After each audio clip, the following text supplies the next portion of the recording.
Hola, bueno, buenas tardes a todos. Yo soy la doctora Ximena Carrera, estoy a cargo de la sección de plástica, órbita y vía lagrimal del Complejo Médico Churrucavisca y del Policlínico Bancario. Y bueno, el tema que a mí me toca hablarles hoy es de tumores de saco lagrimal. Bien, veamos. Esto es, ya sé que estuvieron hablando sobre la anatomía de la vía lagrimal, pero para recordar un poco, ver solamente que el aparato lagrimal está compuesto por dos partes: las glándulas lagrimales y el aparato excretor del que vamos a hablar.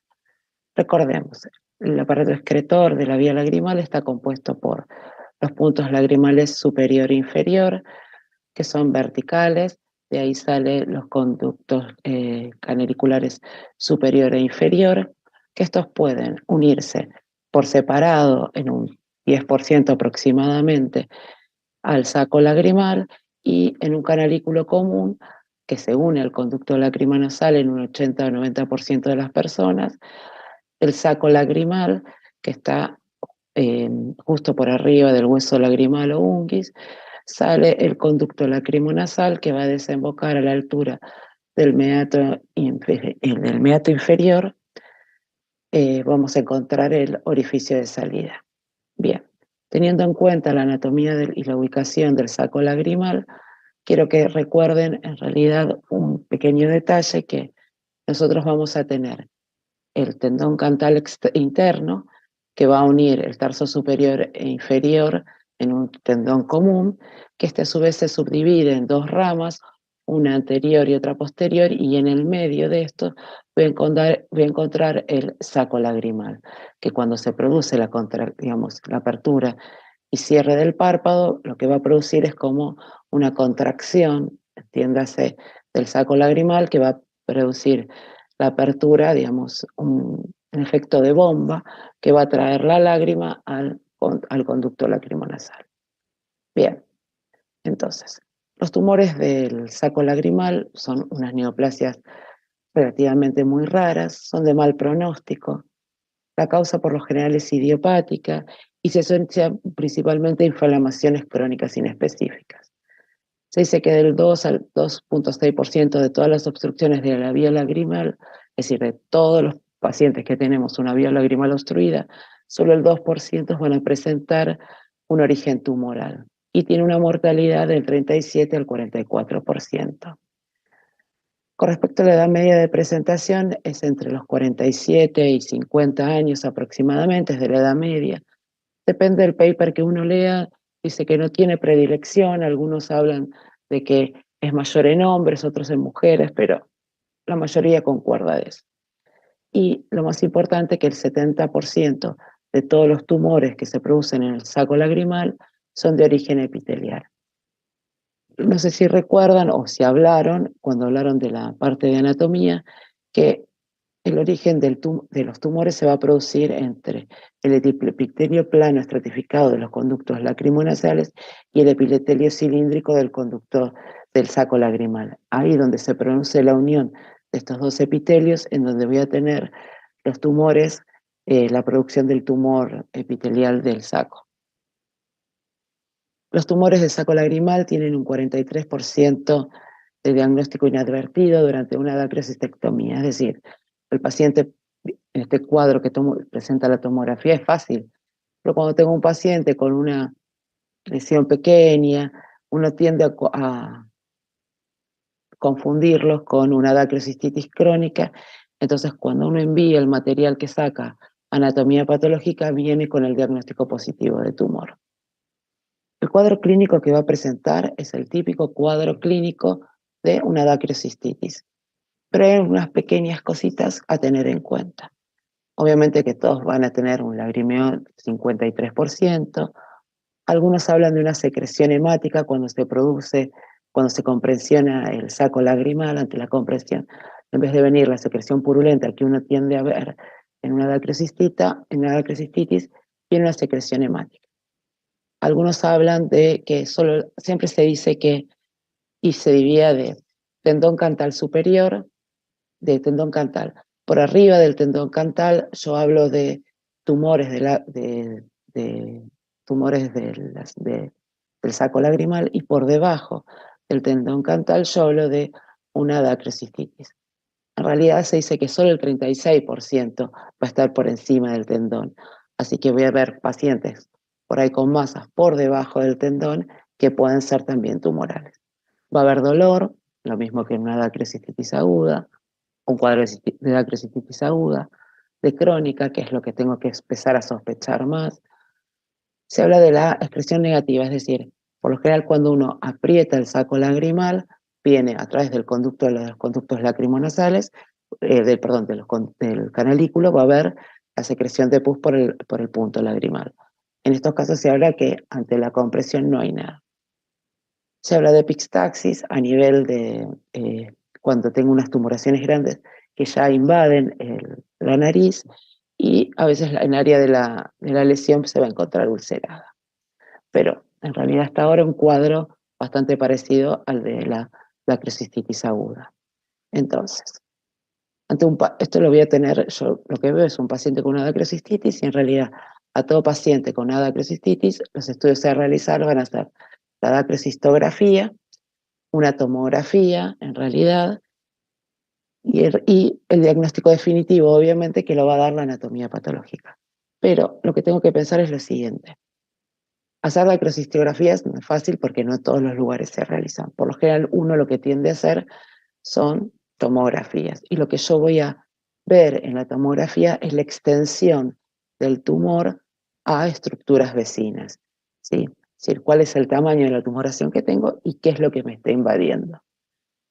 Pero si yo logro hacer una dacrocistografía, lo que voy a observar es una típica, esto es típico del tumor, ¿sí? En lo que voy a ver, la distensión obviamente del saco lagrimal, en este caso esto sí es un tumor de saco lagrimal, después les voy a contar el caso que se publicó, en donde yo puedo ver la distensión del saco lagrimal con la falta de lleno tanto del saco como con el conducto lacrimonasal.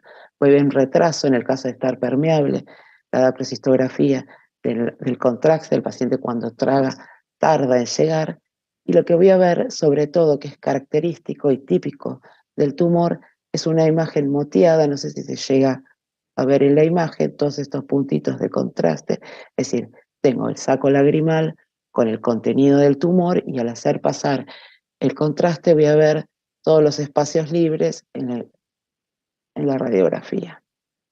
Bien, entonces, hice la dacrocistografía, hice la tomografía. Yo lo que tengo que hacer ahora son los diagnósticos diferenciales, que por lo general va a ser de la dacrocistitis. Es raro encontrar un mucosel en el adulto, por lo general es pediátrico o el piomucosel. Sí puedo tener tumores orbitarios, pero voy a tener una tomografía donde el tumor viene de la órbita y yo puedo tener un cuadro similar al de dacrocistitis, que es raro, o pseudotumor inflamatorio orbitario, que de un cuadro de dacrocistitis también es raro. Podría haber, la verdad que yo nunca lo vi, pero sí. Pero yo por eso acá le puse la típica imagen de, esto sí es un cuadro de dacrocistitis, propia de la dacrocistitis, y que así también puedo ver una lesión también de un tumor. Entonces, cuando yo tengo el diagnóstico que lo hice por anatomía patológica y a través de la tomografía, lo que yo voy a hacer es, el tratamiento de elección obviamente es el tratamiento quirúrgico. Obviamente se va a hacer la restricción oncológica del bloque del saco y del conducto. Puede incluirse una maxilectomía medial con las celdas etmoidales o la pared orbitaria medial. Todo esto depende si tengo o no compromiso de estas estructuras, ¿sí? Y el globo ocular con y sin extensión orbitaria. Se dice que cuando uno empieza a ver los trabajos más antiguos, se decía que cuando un paciente tenía un tumor de saco lagrimal que estaba invadiendo órbita, sí o sí, dentro del tratamiento, aparte de la resección del saco y del conducto, era la exenteración. Hoy lo que sí sabemos es que no es necesario hacer esto, ya que uno puede hacer una extensión, extenderse, sacar la mayoría del contenido, si no está con una gran invasión orbitaria, después de hacer un tratamiento ayudante con radioterapia, y esto tiene la verdad que muy buenos resultados. Entonces, de acuerdo a lo que yo voy a ver de la invasión del tumor sobre la órbita, voy a determinar si realizó o no la exenteración orbitaria. Y esto, recuerden que cada vez que yo tengo un paciente con una sospecha de, de, de una lesión tumoral, tengo que hacer, antes de hacer el tratamiento quirúrgico, tengo que realizar, digamos, determinar que no haya metástasis a distancias. Las metástasis que se dan comúnmente en estos pacientes es o a pulmón o esófago. Bien, entonces me pareció, teniendo esta introducción, les voy a contar de un paciente con un carcinoma transicional, es el carcinoma epitelial, que vino a la consulta hará aproximadamente varios años, unos 10 años, en donde se ve el paciente como se observa acá en la imagen. Fíjense que tiene, si uno lo ve, una lesión indurada a nivel del saco lagrimal. No está yendo muy por arriba del tendón, por el contrario, si uno lo mira, es una lesión, una imagen bastante parecida a una dacrocistitis crónica. Es más, en ese momento nosotros la diagnosticamos como una dacrocistitis crónica.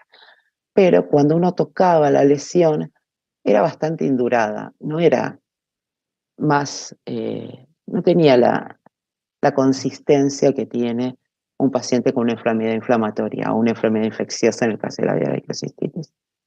Entonces lo que le realizamos inmediatamente, como a todos los pacientes, nosotros en el hospital podemos realizar dacrocistografías, le hicimos el estudio y tuvimos primero la dacrocistografía y vemos la imagen anterior que le mostré, donde tenemos un saco lagrimal dilatado con una imagen moteada dentro del saco lagrimal.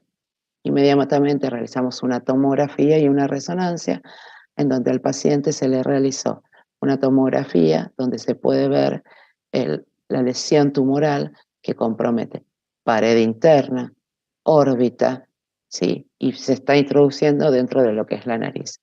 Es más, si uno mira a este nivel, lo que puede ver es que está ya en contacto con el recto interno y casi con el conducto, con el globo ocular. Entonces lo que se le realizó fue una resonancia magnética con y sin contraste, que al contraste puedo ver que el globo ocular no estaba comprometido. Esta no es una imagen muy linda, estoy buscando pero no encontré, pero en la imagen se observaba que el tumor estaba contactando con el recto interno. Entonces lo que decidimos en ese momento es realizar una dacrocistografía, una biopsia de la lesión. Es más, en la biopsia lo que hicimos fue la misma entrada que se hace para una dacrocitorrinostomía en forma externa, se realizó la apertura y lo que hicimos fue retirar un material para biopsia.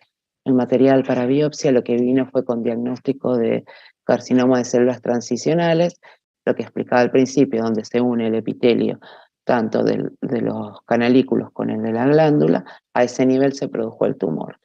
Bueno, lo que realizamos con este paciente fue, se le hizo una exenteración por el contacto del tumor con el recto interno, más sacamos parte de la pared interna del, de la órbita, se le sacó toda la lesión tumoral y un poco del conducto lacrimonasal. Posteriormente, después mandó al paciente a realizar rayos y el día de hoy, por ahora anda bien. Bueno, es un tema muy corto, espero que hayan entendido. Muchísimas gracias.